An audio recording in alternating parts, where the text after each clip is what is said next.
kita itu selalunya hari ini itu ketika punya masalah atau problematika hidup, kita berhentinya di sisi materi, tidak sampai ke problematika spiritual.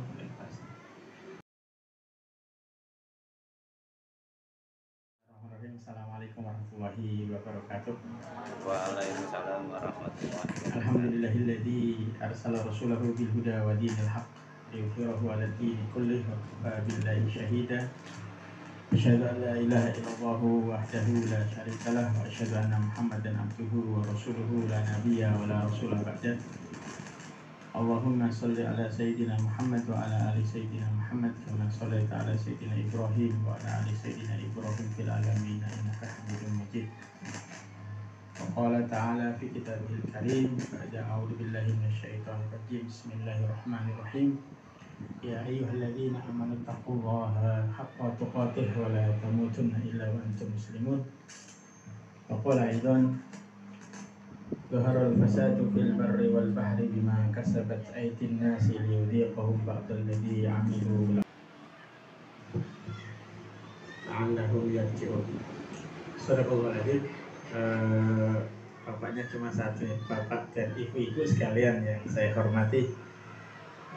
Tidak henti-hentinya kita mengucapkan syukur kepada Allah Subhanahu wa taala karena kita masih diberi begitu banyak nikmat oleh Allah Subhanahu wa taala. Pertama adalah nikmat sehat dan nikmat sempat ya. Dan mudah-mudahan nikmat yang senantiasa Allah berikan, nikmat iman yang masih ada di diri kita. Mudah-mudahan nikmat iman inilah yang akan menjadikan kita orang-orang yang mampu menghadapi semua problematika hidup. Karena hari ini tuh kalau iman kita sedikit, maka kita akan mudah goncang ketika menghadapi problema hidup kita yang kadang itu sebenarnya masih ada yang lebih berat lagi. Jadi kalau kemudian kadang kita itu kan kalau dikasih ujian itu kita menganggap kita yang paling ujiannya paling besar. Padahal ujian yang kita alami itu belum seberapa dibanding orang lain. Kita merasa orang yang paling menderita.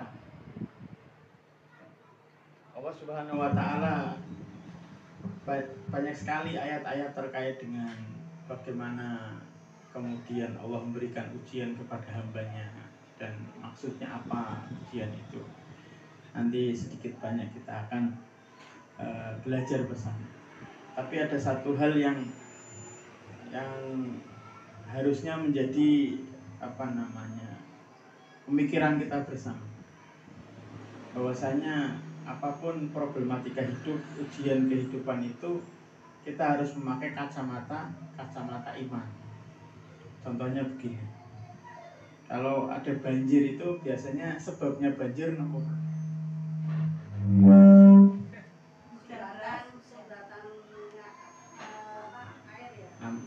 Sumbatan air. Terus apa lagi biasanya? Hujan yang lebat. Ya. Rata-rata pasti akan berhenti di situ. Pertanyaannya adalah apakah ada daerah yang hujannya lebat tapi nggak banjir? Ada. Kenapa kok ada yang hujannya kecil tapi juga banjir? Ini harus menjadi PR kita bersama. Kita itu selalunya hari ini itu ketika punya masalah atau problematika hidup, kita berhentinya di sisi materi, tidak sampai ke problematika spiritual. Pertanyaan saya gini, kalau misalkan karena hutannya gundul itu yang menyebabkan banjir di daerah bawah misalnya, Kita pernah nggak berpikir kenapa kok ada orang yang tega-teganya menggunduli hutan? Nah, karena rakus kan. Kenapa kok orang itu sampai rakus? Nah, berarti kan orang itu punya urusan terkait dengan syahwat dunia, benar nggak? Karena kerakus itu kan bagian dari syahwat, keinginan yang lebih terhadap dunia. Sama seperti kalau ditanya, kita itu punya hutang itu biasanya karena apa? Gaya hidup. Gaya hidup ya kan. Jadi orang duwe ya ora apa-apa. Tapi Kalau orang usaha, kau pengen membesarkan usaha. Betul. Rata-rata orang yang usaha ya, terutama di Kabupaten Pekalongan. Itu iya. Ini Batang soalnya. Oh iya Batang. Iya. Di tanah Jawa ya, hampir sebagian besar cara berpikir UMKM ya, terutama yang levelnya yang UMKM yang sering saya temui. Itu mereka itu berpikir saiki modal 10 juta penghasilannya sekian. Iki modalnya ditambahi engko hasilnya sakmene luwih akeh. Paling angsurannya sakmene. Bener enggak? Koyo-koyone semuanya akan lancar saja ketika orang itu hutang nambah modal kan begitu, tapi terjadinya kan tidak seperti itu. Nah, rata-rata kemudian yang terjadi apa? Ternyata di perjalanannya tidak semulus yang kita bayangkan. Nah, jadi banyak sekali kita itu hari ini ketika kemudian melihat musibah, kesialan ataupun musibah yang terjadi yang kita alami itu berhenti disebab yang seolah-olah tidak ada hubungannya dengan spiritualitas kita. Nah, contoh misalkan kita kehilangan uang atau kemudian kita diberi sakit, bukan cuma kita yang sakit. Ini bukan cerita waktu COVID ya, cerita waktu normal. Bapak embriang, ibu embriang, anak embriang. Akhirnya mlebu rumah sakit kabeh. Nah, sak ruangan ta, ya kan? Bapak, ibu, anak dewasa. Tapi kan di rumah sakit. Kita rata-rata ngomong paling ya wajar sing ngarane wong urip ya mriyan. Iya betul. Tapi pernah kita sampai karena apakah kita kok bisa sampai dikasih sakit hampir semua keluarga kita?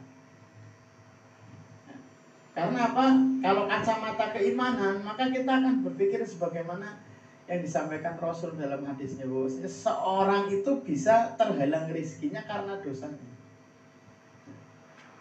Ini hadis sahih. Jadi kalau ditanya, lah mungkin kita akan bertanya, lah hubungannya apa rezeki karo dosa kuwi? Sekarang saya tanya, kalau menurut panjenengan ada enggak hubungannya? Dosa sama rezeki? Ada ya. Karena yang memberi rezeki itu siapa, benar enggak? Nah, ini yang harus jadi cara berpikir kacamata kita harus berubah. Terus yang kedua, bahwasanya dosa itu menyebabkan musibah. Apapun musibahnya. Maka Allah sudah memberikan wanti-wanti kepada kita di dalam Quran surat Ar-Rum ayat 41 ya. Zaharul fasadu fil barri wal bahri bima kasabat aydin nas liyudhiqahum ba'dal ladzi amilu la'allahum yarji'un. Telah nampak kerusakan di darat dan di lautan disebabkan karena perbuatan tangan manusia.